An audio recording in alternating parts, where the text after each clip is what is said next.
There was a year, just one, where I felt like a normal kid. My mom and I lived in a 2-story townhouse in a tucked-away development on the south side of Madeira. It was the kind of neighborhood that tried real hard to pretend it wasn't in Madeira. For a minute, I pretended with it. We'd never lived in a place with a staircase before. Somehow stairs made me feel fancy, like Cinderella before midnight fancy. I could climb out of my bedroom window and perch on the roof like a brooding protagonist watching the sun smear sherbet across the sky. I swear it was the closest thing I've ever had to a coming-of-age montage. My older sisters visited often. I had a solid group of friends, and for the first and maybe only time in my life, I was hanging out mostly with boys. Like bro boys. Rowdy, goofy, fart joke-loving boys. But they didn't seem to mind that I was a little more soft-edged. I wasn't the punchline. I was just a part of the pack. There was my cousin, this loud-mouthed blonde named Aaron, a tall kid named Santiago who always smelled faintly of cocoa butter, the ultimate jock, Hua, whose biceps arrived before puberty did, and our token girl, Dolores, who had the energy of someone who could and would dropkick you in Mario Kart and in real life. Because of my sudden burst in popularity, our townhouse was a hormone tornado zone. Pre-teens fluttered through the rooms like moths to a Nickelodeon-shaped flame. We watched WWE like it was Shakespeare. We cried together over the Indian in the cupboard and lined up for the Power Rangers movie like it was the Rapture. Aaron was obsessed with our banister. He would slide down it every time he came over, ignoring my mom's warnings like a boy possessed. One day, fed up beyond her limit, she waited until he started his descent, calmly opened the front door, and let physics take the wheel. He flew out the door and into the parking lot in nothing but boxers, like a human slingshot of regret. And he never did it again after that. My Auntie Janice and her boyfriend Charles stayed with us off and on. Charles once made me go dumpster diving with him behind a bakery.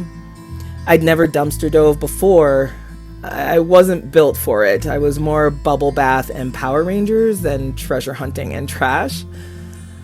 I remember crawling in and feeling gross, even guilty, like I was violating some sacred inner cleanliness. My mom got home from work and laid into Charles for making me do it. And he didn't even flinch. Just stood there eating one of the stale donuts he'd fished out like he was the victim. But despite moments like that, the townhouse felt like a real childhood. I leaned back in the breakfast nook chairs to watch Doug and All That, and Clarissa Explains It All.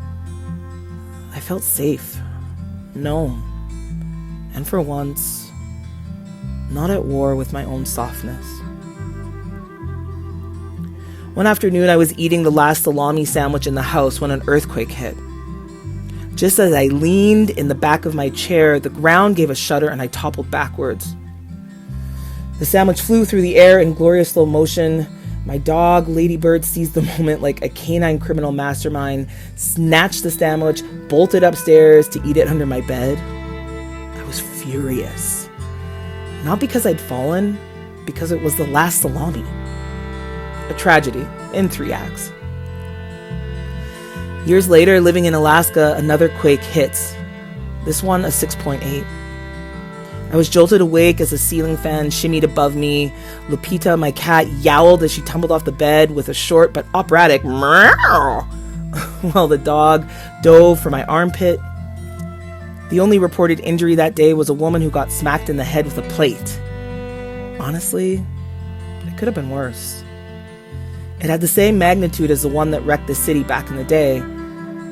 But in my house, we just trembled together, Lupita on my chest. The dog burrowed in close like adorable little cowards. But back to Madeira. One night, Aaron and his older brother Sean stayed the night. Sean was in the 8th grade, which at the time felt synonymous with a grown-ass man. I was tall for my age, but he towered over me. After my mom went to bed, Sean convinced us to rent Species on pay-per-view. I didn't know the plot, but I figured, aliens? Cool. What I got was softcore nudity and a lot of awkward boners, including apparently Sean's. About 40 minutes in, Aaron passed out snoring. Sean was in the recliner and I was on the couch. I noticed him shifting, then glancing my way. I looked over. He had his dick out. I froze. He was just going to town on himself. Quiet, casual, like it was the most normal thing in the world. I didn't say anything. I didn't move. I didn't join in. I just watched. Not with lust, more like stunned curiosity. It was the first time I'd seen another boy's erection. I already knew I liked boys, but this was something else. He didn't acknowledge me, didn't hide it, didn't flaunt it. He just kept watching the movie, slowly edging himself for the better part of an hour. I sat there, clutching every muscle in my body, wondering, is this just what guys do? Like a secret rite of passage I'd accidentally wandered into? It wasn't abusive. It wasn't even particularly charged. It was just confusing, weird, and quietly formative. I didn't talk about it for years. I never asked questions. I just filed it away in my memory, buried deep under awkward silence and mild shame. But it planted a seed. From that point on, I was never not thinking about boys. My lifelong fascination with the male form had officially begun. I don't leer, I don't hit on strangers, but internally, my brain is a Looney Tunes wolf. If I like what I see, it's hello nurse.